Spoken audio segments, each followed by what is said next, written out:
What's up my guys, you're in the place with Triple D conversation. My name is Tristan Deves and today I want to drop some incredible knowledge and adaptations to my previous DDD High King Lock profile. I've redefined the ratios to provide more suitable and more consistent end boards without having dead duels. We all know that feeling when we pull a brick, it stops the flow and reduces our plays entirely. So without further ado, let's show you what I got. The level 1s in the deck, we're gonna have our Kepler, the Necro Slime, and a single Lamia. For level 2s, we're gonna go for 3 Swell Slimes. For level 3s in this profile, we've only got the one. We've got Night Howl. We love that it's a tuner, we love that it's a Monster Reborn, and it's an easy summon to get us to one big DDD. The level 4s are by far my favorite. They are the most consistent starters in this entire deck profile. I love the Copernicus, being able to straight up send a monster to the grave. I love the Spell Pop. I love the level changer. The level 5s are rocking your Artifact Scythes and your Artifact Mollies. 1 for destruction, 3 for straight up negating your opponent's extra deck. Level 8s, I want to see 3 Ragnaroks with that 1 Thomas. Easy combo straight there. You've got your Kali-Yuga.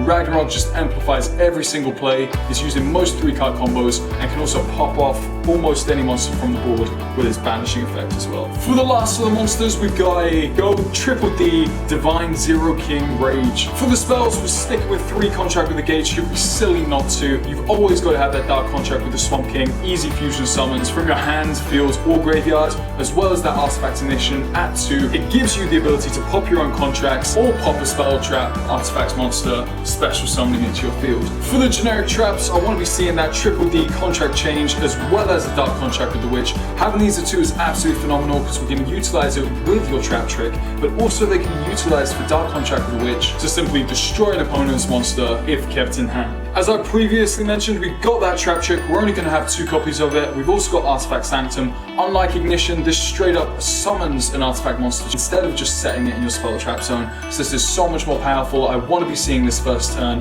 especially if I'm going against someone who likes to use their extra deck. Next up, the extra deck, starting off with a fantastic Xyz, Wave King Caesar. There have been some speculation that this guy could even start an OTK burn deck. I'm not fully about that, but we'll see. We then have our Marksman King Tail that can straight up overlay onto this card. We've got ourselves our rank 6 Wave High King Caesar, as per usual, and our Triple D Duo Dawn King Kali-Yuga at rank 8. Our synchros have officially been upped. I love having that Curse King Siegfried for that quick negate. I'd much rather utilize Artifact Ignition to straight up destroy an opponent's spell card before it can activate, but it's very nice to have that utility in the extra deck. That Gust High King Alexander is also fantastic. There are so many plays that we can get into this using Othros or using Night Howl in our deck, and it's absolutely fantastic when doing so. That 6,000 attack is absolutely phenomenal. Not to mention his secondary effect that straight up establishes your board even further and more than likely will OTK the game.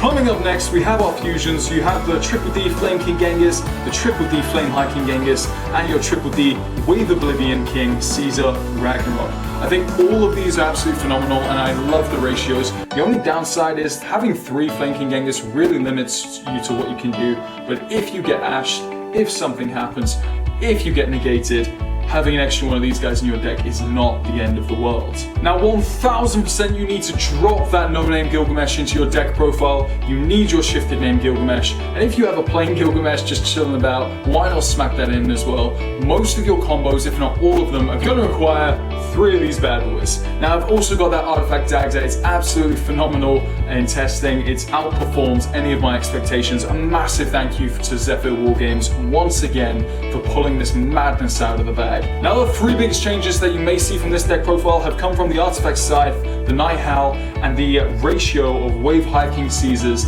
in my extra deck. Now usually I would love to play multiple of this guy, but once you've maxed out on all of your resources getting him out onto the field anyway, if you're going first, fantastic when you get this guy out, but you're not going to need 4 negations of special summons. I love doing it. I love showing my opponent that I can negate all of their special summons, all of their attempts to move forward, but it is so rare that it's actually going to happen, and it is so rare that it's actually needed. That being said, if you are going second, chances are your opponent has already popped off their cards. They would have had a decent deck build to begin with, and they've already set their board. So you're not going to need to negate any more special summons. When it comes to the artifact package, I absolutely love it. We're still keeping Scythe at 3, but your good old Molly, it just isn't needed at 3. If you draw 2 of those cards, absolutely useless. The difference was when I was running Lancia in my deck, Lancia straight up can be left in your hand. You don't need to set it to your field. It doesn't need to be destroyed to activate, and that's what I love about it.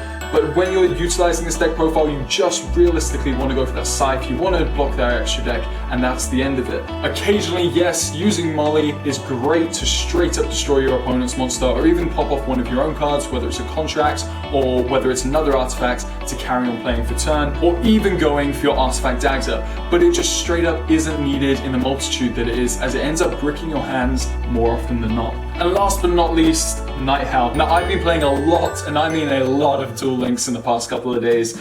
I'm really enjoying it, and it's been a really nice way to keep in touch with friends from back home. It's been a really nice way to just continue enjoying playing the game without actually having to get into a crazy competitive scene and utilizing a lot of my time. Now, the concept of this deck profile is still to absolutely demolish your opponent by stopping them from using their extra deck in the first place, but in reality, all it's doing is stop them playing the game. Now, this is the updated deck profile that I'm going to be sticking with for a while. I'm really enjoying this one, and it's been an absolute pleasure to play with. If you guys have any ideas, make sure to leave them in the comments. If you want to leave a like, go for it. If you want to subscribe, go for it. At the end of the day, all I want you to do is have fun when you're playing Yu-Gi-Oh! And remember to help others when you can. It is always nice to see other people explaining things to others, showing them how to have a good time, and straight up promoting the DDD deck profiles. And on that note, I'll see you in the next video.